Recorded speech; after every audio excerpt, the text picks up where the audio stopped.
Today's video is sponsored by Squarespace. For the past 8 months, the medium format camera that I've used the most has been the Mamiya 6. I really didn't expect to love this camera as much as I do. I was originally just going to borrow this from Midwest Photo for a couple of weeks to make a video about it, but after the first roll I realized I was definitely going to hang on to it, so after using it so much, today we're going to take a closer look at the camera and plenty of photos that I've made with it. Also, if you're looking for any specific information on the camera itself, there is a pinned comment down below with all the timestamps. There's a lot to talk about here, so we might be here for a while. The Mamiya 6 is a 6x6 medium format rangefinder. It was in production from 1989 to 1999, and it's known for being a pretty compact medium format camera given its collapsible design. It's also convenient for its built-in light meter and aperture priority mode when you feel like being lazy or you need to shoot quickly. The meter itself is an averaging meter, and it's not actually looking through the lens. The meter is actually through the viewfinder, so I was kind of skeptical. I was curious how accurate it would be or how easily tricked it would be. So far, though, it's been pretty accurate for the most part. Sometimes in backlit situations or situations where there's a lot of different kind of values in there in terms of the light, what I'll do is just kind of take a reading from a lot of different values and a lot of different light just to kind of get a feel for things, and then I'll just use my best judgment from there. Given all of the electronics in the camera does rely on two LR44 batteries. The shutter speeds range from 1/500th of a second all the way down to 4 seconds and bulb. You also have up to +2 and down to -2 with exposure compensation.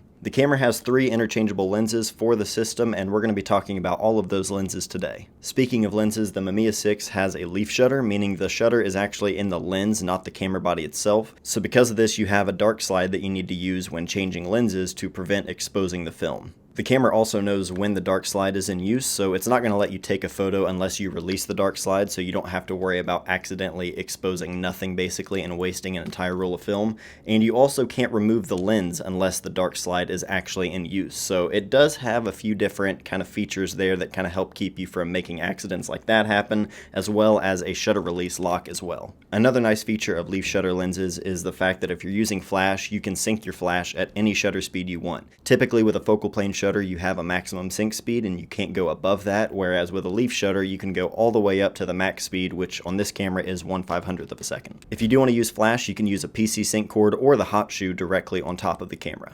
Now what I have is the regular Mamiya 6, but they did come out with a Mamiya 6 MF later on, and that stands for multi-format, unless you're Samuel L. Jackson, in which case it stands for something very different. The multi-format version, though, it allows you to shoot 645 negatives as well as panoramic photos using 35mm film.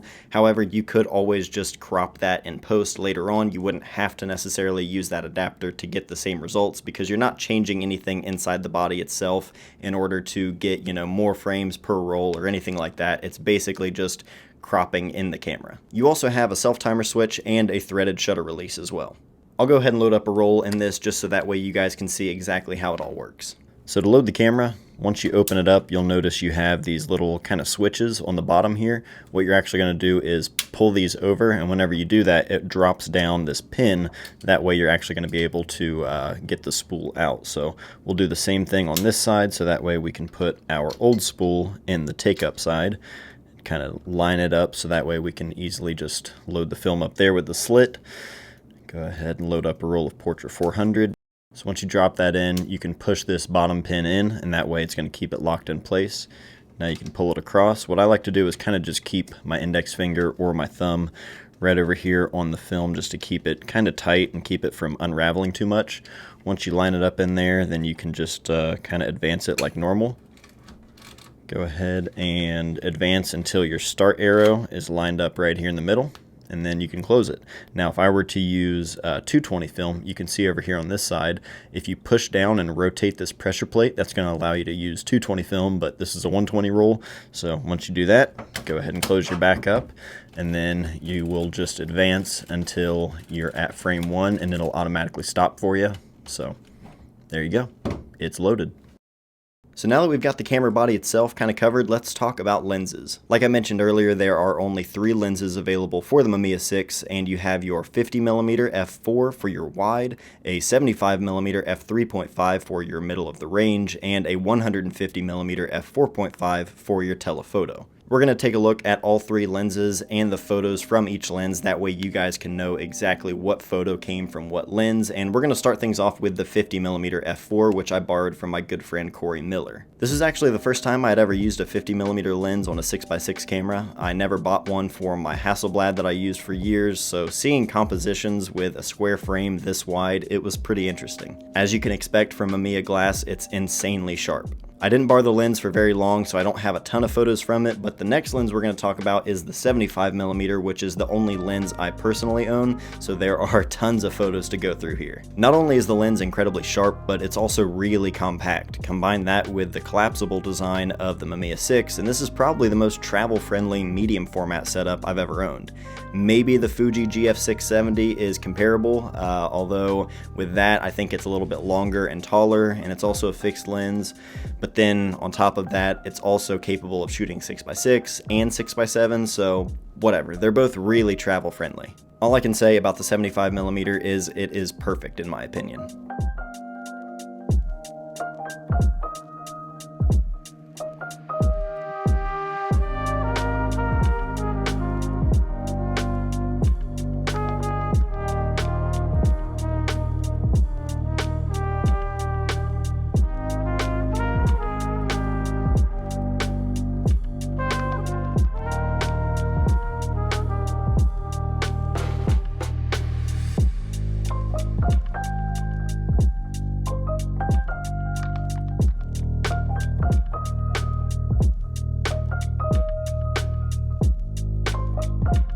Now, one of my favorite things, albeit not the most practical thing, about this lens is you actually have this ridiculous close-up attachment that you can put on the front of the lens.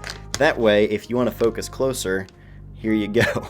I really only own this for the sake of doing a full review on the camera. I thought it would be nice to include things like this, and also just for the sheer novelty of it. I mean, this is the most Inspector Gadget thing I've ever seen on any of my cameras. You have this nice, sleek, and elegant design of the Mamiya 6, and then this giant thing off the front of it with this magnifying effect. It's ridiculous. I love it. Now, the final lens in this kit is the 150mm f4.5. I borrowed this lens for a while now from Phil from the darkroom, and I really enjoy using the lens way more than I expected to. While we were staying in San Clemente to spend some time at the darkroom over the summer, I shot a few portraits with this, and honestly, the results kind of blew my mind. I've read people online say that they have issues nailing focus, and I think probably just because you're at a pretty far distance working with not only a rangefinder, but a telephoto lens like this. Using a rangefinder from that distance to focus on the eye, it can be kind of tricky, but so far I've had good results. Maybe that's luck, I don't know, but I'm really happy with how those looked. I've also really enjoyed using this lens downtown, kind of compressing all of the downtown architecture and just walking around with a telephoto lens. It's different from what I normally do, but I've been doing it with not only this lens, but a couple other telephoto lenses I've been testing as well, and it's been a lot of fun. That pretty much covers everything I can think of with the Mamiya 6, so before we wrap up, I need to pay some bills and tell you guys about our sponsor today, which is Squarespace. Squarespace is the best all-in-one platform for you to build your online presence. You can show off your work, sell your prints, or any other merch throughout your online store, and keep tabs on everything with the analytics on the back end. As photographers, our portfolios are always growing and improving, so updating your portfolio should be a simple process, and with Squarespace, it's incredibly easy to update or rearrange your portfolio at any time. Having your own online store built into your site makes it really convenient to update your inventory, add or remove certain items, run sales, anything you might want to do when running your own store. You have so many templates to choose from when designing your website, and they all look great and are easy to customize, but if you ever do need any help at all, Squarespace has 24/7 award-winning customer service.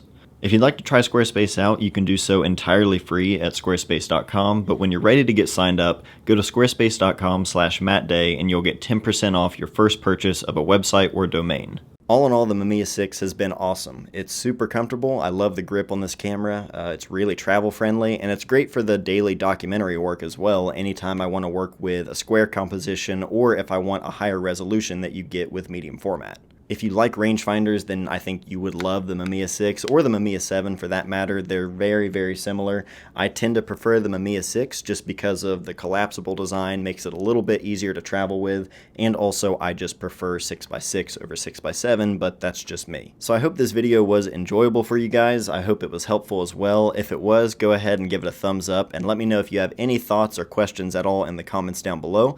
And if you're new to the channel, maybe you enjoy film photography, then go ahead and subscribe. We have new videos every Monday at 8 a.m. Eastern Standard Time, but that's it for today. So thank you guys for everything. Thank you for watching, and I'll see you guys next time. I look like Rainn Wilson on that Tim and Eric online dating. If you meet me online...